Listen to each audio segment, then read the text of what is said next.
प्यारे हीरो, आज के वीडियो में हम लोग जानेंगे प्रकाश जो लाइट क्लास 10th और 12th के लिए भी ये चैप्टर काम करता है। तो आइए इस वीडियो को हम लोग स्टार्ट करते हैं। जैसे देखिए, पहला हमको है प्रकाश। हमारा चैप्टर क्या है? हमारा टॉपिक प्रकाश। प्रकाश क्या होता है? प्रकाश किसे कहते हैं? देखिए, प्रकाश एक ऊर्जा का रूप होता है भाई। प्रकाश एक ऊर्जा का रूप है जिसकी सहायता से हमें वस्तुएं दिखाई देती है। जैसे हम आपको क्यों दिखाई दे रहा है?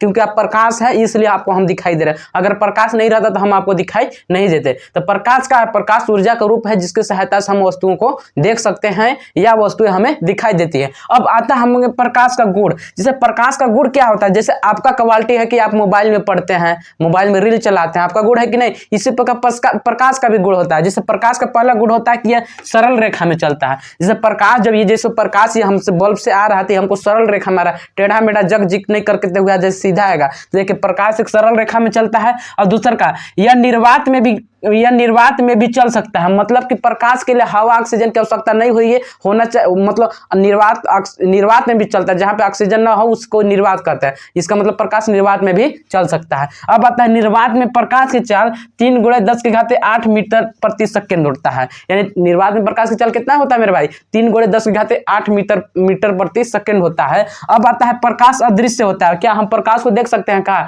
प्रकाश से तो हम न दिखाई दे रहे हैं, लेकिन प्रकाश को नहीं देख सकते हैं, तो प्रकाश अदृश्य होता है। प्रकाश की तरंगदैर्घ्य 4000 एंगस्ट्रॉम से 8000 एंगस्ट्रॉम तक होता है। प्रकाश का तरंगदैर्घ्य कितना होता है भाई? 4000 एंगस्ट्रॉम से 8000 एंगस्ट्रॉम तक होता है। अब आता है प्रकाश के स्रोत। जैसे प्रकाश के 2 स्रोत होते हैं, पहला दीप्त प्रकाश स्रोत और दूसरा का अदीप्त प्रकाश स्रोत। अब बात आता है कि दीप्त प्रकाश स्रोत किसे कहते हैं? वे प्रकाश स्रोत जो स्वयं प्रकाश उत्पन्न करते हैं उसी को हम दीप्त प्रकाश स्रोत कहते हैं। जैसे सूर्य अपने से प्रकाश देता है, किसी और से नहीं देता है। जैसे विद्युत बल्ब भी कर सकते हैं, जो हम यहाँ पे बल्ब लगाए हुए हैं, ये भी एक तरह से क्या है? दीप्त प्रकाश स्रोत है। दीप्त प्रकाश स्रोत किसे कहेंगे? वे प्रकाश स्रोत जो स्वयं प्रकाश उत्पन्न करते हैं उसे दीप्त प्रकाश स्रोत कहते हैं। अब आता है जैसे दीप्त प्रकाश स्रोत में जैसे हो सकता है हमारा का विद्युत बल्ब हो सकता है भाई, विद्युत बल्ब हो सकता है। और क्या हो सकता है? तारा हो सकता है। तारा भी अपने से, उन लोग के पास ही अपने प्रकाश रहता है। फिर हो सकता है मेन है सूर्य। सूर्य भी क्या है? एक दीप्त प्रकाश स्रोत है। अब आता है अदीप्त प्रकाश स्रोत मेरे भाई। अदीप्त प्रकाश स्रोत किसे कहते हैं? वे प्रकाश स्रोत जो स्वयं प्रकाश उत्पन्न नहीं करते हैं बल्कि दूसरे का प्रकाश लेकर चमकते हैं, तो उसी को अदीप्त प्रकाश स्रोत कहते हैं। अदीप्त प्रकाश स्रोत किसे कहेंगे भाई? वे प्रकाश स्रोत जो स्वयं प्रकाश उत्पन्न नहीं करते हैं बल्कि दूसरा कोई के प्रकाश लेकर स्वयं चमकते हैं, तो उसी को हम अदीप्त प्रकाश स्रोत कहते हैं। जैसे चंद्रमा, रात में देखे होंगे चंद्रमा, चांदा मामा जो चमकते हुए दिखाई देते हैं, लेकिन वो अपने प्रकाश नहीं, सूर्य के प्रकाश से चमकते हैं। तो अदीप्त प्रकाश स्रोत के उदाहरण में लिख सकते हैं चंद्रमा, जिसको हम लोग चांद के नाम से जानते हैं। क्या के नाम से जानते हैं? चंद्रमा। चंद्रमा लिखेंगे, चंद्रमा। अब आगे हम लोग नेक्स्ट टॉपिक देखते हैं। तो मेरे भाई अब जानेंगे हम लोग प्रकाश के माध्यम। देखिए, प्रकाश के 3 माध्यम होते हैं। पहला जैसे यहाँ पे दिया है प्रकाश के लिए माध्यम से, पहले पारदर्शी माध्यम। ठीक, पारदर्शी माध्यम क्या होता है? जिस माध्यम से प्रकाश आर पर चली जाती है। जैसे मान लीजिए आप कांच ले लीजिए, कांच के इस पर हम टॉर्च जलाएंगे तो उसके उस पर भी प्रकाश हमको दिखाई देता है, तो उस माध्यम को क्या कहेंगे? पारदर्शी माध्यम। जिससे प्रकाश आर पार हो जाता है उस माध्यम को हम पारदर्शी माध्यम कहते हैं। उसके बाद आता है मेरे भाई अपारदर्शी माध्यम। जैसे सुनिए, पारदर्शी माध्यम क्या हो सकता है? एग्जाम्पल कांच, प्लास्टिक आदि हो सकते हैं। अब अपारदर्शी माध्यम जिस माध्यम से प्रकाश नहीं जा सकता है। जैसे देखिए, अगर हम इधर लाइट जलाएंगे तो बोर्ड उस पर दिखाई देगा का? नहीं दिखाई देगा, तो ये हमारा अपारदर्शी माध्यम हो गया। तो अपारदर्शी माध्यम में जैसे दीवार हो गया, जैसे दीवार, इसके पीछे दीवार भी है, दीवार भी चाहे लोहे का चादर भी कर सकते हैं। अगर प्रकाश उसके सामने जलाएगा तो उस पर नहीं दिखाई देगा। अब आता है भाई प्रभाषक माध्यम। प्रभाषक माध्यम किसे कहते हैं?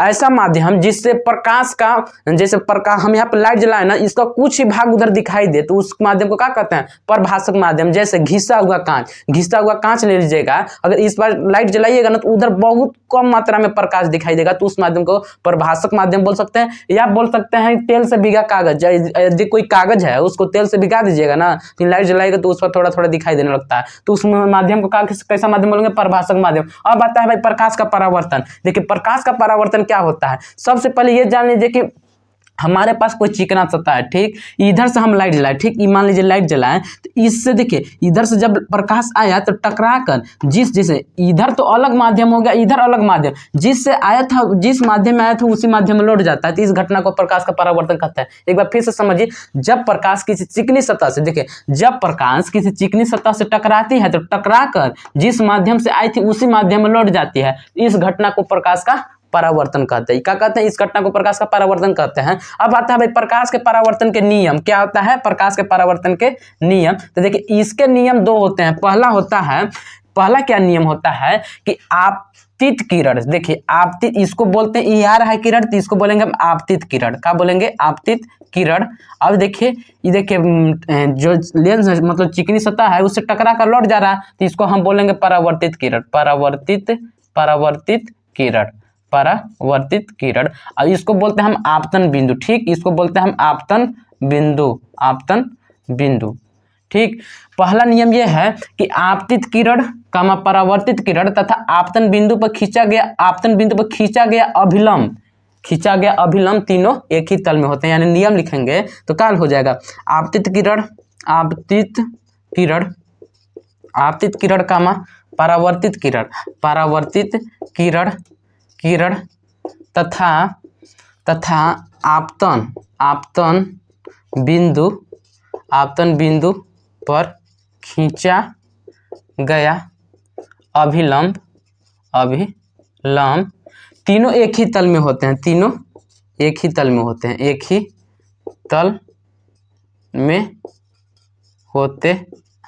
ठीक, अब ये देखिए पहला नियम था।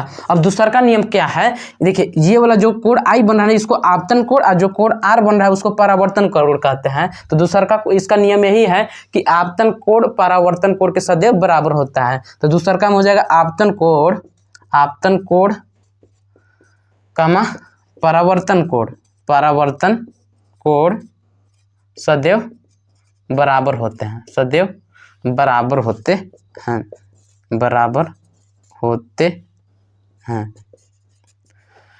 इस बराबर होते हैं। अगर हमारा वीडियो आपको आया होगा समझ में तो हमारे चैनल को सब्सक्राइब करें, वीडियो को लाइक और शेयर करें।